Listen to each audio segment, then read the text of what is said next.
Find work done by battery in charging the arrangement shown. ठीक है, so इस तरह से कैपेसिटिव नेटवर्क गिवन है, network of capacitor is given, we have to find out the work done by the battery to charge the capacitor. ठीक है, so जब work done by the battery निकालना है तो हम लोग कैसे निकालेंगे to charge the capacitor. So यहाँ पर वर्क डन जो हम लोगों को निकालना है, आप मान के चलिए कि कैपेसिटर को फुली चार्ज करने में इस सप्लाई वोल्टेज को कितना काम करना पड़ेगा, कितना वर्क करना पड़ेगा, ये हम लोगों को निकालना है। ठीक है, तो कैसे निकालेंगे, देखिए मान लीजिए अगर ये कैपेसिटर फुली चार्ज होता है, ठीक है, सो इसका एनर्जी E1 है, ये कैपेसिटर फुली चार्ज होगा, इसका एनर्जी E2 है। ठीक है, ये कैपेसिटर फुली चार्ज होगा, इसका एनर्जी E3 है। ठीक है, और एनर्जी का यूनिट क्या होता है, जूल होता है। ठीक है, सो ये बैटरी जो वर्क डन करेगा, वर्क डन का यूनिट भी क्या होता है, work done, it is also in joule.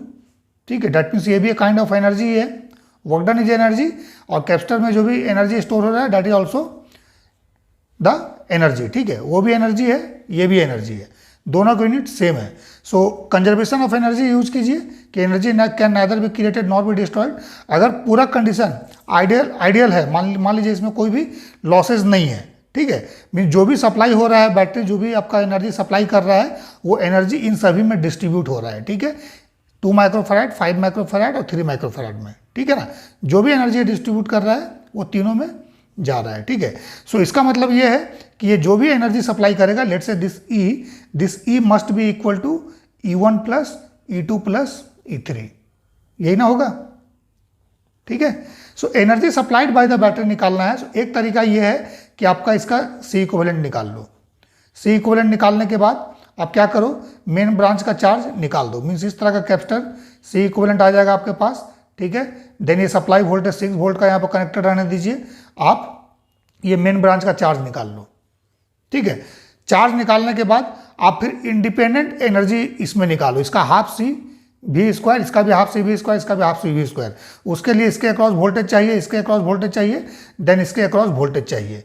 ठीक है, या फिर Q स्क्वायर बाई 2C का फॉर्मूला यूज कीजिए। सो इसके अक्रॉस चार्ज, इसके अक्रॉस चार्ज, इसके अक्रॉस चार्ज। ठीक है, निकाल के आप निकाल, लेकिन ये आपका टाइम कंज्यूमिंग हो जाएगा, आपको सीधा निकालना है। आप C इक्विवेलेंट निकाल लो इसका, और C इक्विवेलेंट निकालने के बाद, ठीक है, आप निकाल लो कि इसमें एनर्जी कितना स्टोर्ड है। जितना इसमें एनर्जी स्टोर्ड होगा, वही एनर्जी का 3 पार्ट, एक इसमें स्टोर्ड होगा, एक इसमें स्टोर्ड होगा, एक इसमें स्टोर्ड होगा।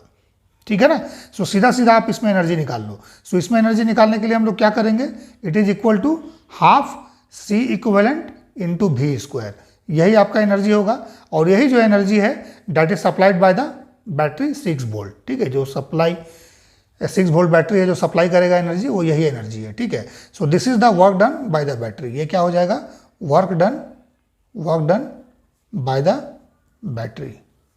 ठीक है, to charge the above arrangement of capacitor. ठीक है ना, सो C इक्विवेलेंट कैसे निकालेंगे। सो देखिए यहाँ पर ये और ये कैपेसिटर क्या है, पैरेलल में, सॉरी सीरीज में है। तो सीरीज में जब निकालना है तो फॉर्मूला क्या यूज करेंगे हम लोग, सीरीज कॉम्बिनेशन के लिए C1 C2 divide by C1 plus C2। ठीक है ना, ये C इक्विवेलेंट सीरीज में होता है। ठीक है, और पैरेलल में जब यूज करेंगे, सो पैरेलल के लिए फॉर्मूला हो जाएगा C इक्विवेलेंट का C1 प्लस C2, अगर 2 कैपेसिटर है C2। ठीक है, सो यहाँ पर देखिए सीरीज में है, सो सीरीज में है, सो इसका C इक्विवेलेंट निकालो। जब इन दोनों का C इक्विवेलेंट निकालोगे तो इसका C इक्विवेलेंट क्या आ जाएगा, let's say it is C1 का वैल्यू हो जाएगा 5 × 2 डिवाइड बाई 5 + 2। सो ये कितना हो गया, 10/7 माइक्रोफैराड। ठीक है, अब 10/7 माइक्रोफैराड के साथ ये पैरेलल में है, ये कन्वर्ट हो गया ना इस तरह से 2 कैपेसिटर में। ठीक है, और ये भी सप्लाई है यहाँ पर। ठीक है, सो ये C1 का वैल्यू हमारे पास आ गया 10/7 माइक्रोफैराड, और ये C2 जो है 3 माइक्रोफैराड है। तो अब क्या करना है, इन दोनों का C इक्विवेलेंट निकालिए। सो ओवरऑल जो C इक्विवेलेंट हमारे पास आ जाएगा दैट इज इक्वल टू 3, ये नीचे वाला 3 और ऊपर का दोनों का कॉम्बिनेशन का इक्विवेलेंट। सो दैट इज 10/7, क्योंकि ये और नीचे वाला पैरेलल में है, सो ऊपर वाले का निकालेंगे 10/7 और नीचे वाले को ऐड कर देंगे +3, ये आपका माइक्रोफैराड आ जाएगा। ठीक है, सो इसको जब सॉल्व करेंगे सो कितना हो जाएगा, 31/7 माइक्रोफैराड। ठीक है, सो एनर्जी निकाल देते हैं। सो एनर्जी क्या हो जाएगा इस C इक्विवेलेंट में, that is equal to half C equivalent, so it is 31/7 और V का स्क्वायर, सो भी कितना होगा 6 इंटू सिक्स का 6 इंटू सिक्स हो जाएगा, 6 का स्क्वायर 6 इंटू सिक्स। ठीक है, अब माइक्रोफैराड में है तो यहाँ 10 टू द पावर -6 भी लिख देते हैं इस तरह से। ठीक है, सो जब इसको हम लोग कैलकुलेट करेंगे सो ये वैल्यू आ जाएगा 7.9714 into 10 to the power -5 joule. ठीक है, मेरा कैलकुलेट किया हुआ है। सो ये आपका एनर्जी आएगा। ठीक है ना, and this is the work done by the battery.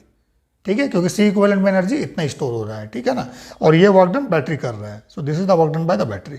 लेकिन अगर इंडिपेंडेंट में अगर एनर्जी स्टोर निकालने बोलेगा सो इंडिपेंडेंट में निकालने के लिए फिर आपको इंडिपेंडेंट वोल्टेज या इंडिपेंडेंट चार्ज चाहिए। अगर वोल्टेज निकाल लेंगे तो हाफ सी वी स्क्वायर, इसका भी वोल्टेज निकाल लीजिए हाफ सी वी स्क्वायर, इसके across voltage half C V square कर दीजिए। ठीक है, वोल्टेज निकालने के बाद अगर चार्ज निकाल लिए सो क्यू स्क्वायर बाई 2c, इसमें भी क्यू स्क्वायर बाई 2c, इसमें Q square by 2c। But charge निकालिएगा तो इस पाथ में चार्ज अलग हो जाएगा, इस पाथ में चार्ज अलग हो जाएगा, जो कि मैंने सेपरेट वीडियो में बनाया है how to solve the combinational circuit. ठीक है, ये चार्ज डिफरेंट होगा, ये चार्ज डिफरेंट होगा। बट 6 वोल्ट बैटरी इसके पैरेलल में भी है, इसके पैरेलल में भी है, सो इसमें 6 वोल्ट हो जाएगा डायरेक्ट वोल्टेज। ठीक है, इसमें फिर क्या करना पड़ेगा, आपको डिवाइड करके वोल्टेज निकालना पड़ेगा, इसमें अलग होगा और इसमें अलग होगा। ठीक है ना, but work done by the battery निकालने बोला है, कुछ करने की जरूरत नहीं है, सीधा सी इक्विवेलेंट निकालो, हाफ सी वी स्क्वायर कर दो। ठीक है, that is the work done by the battery.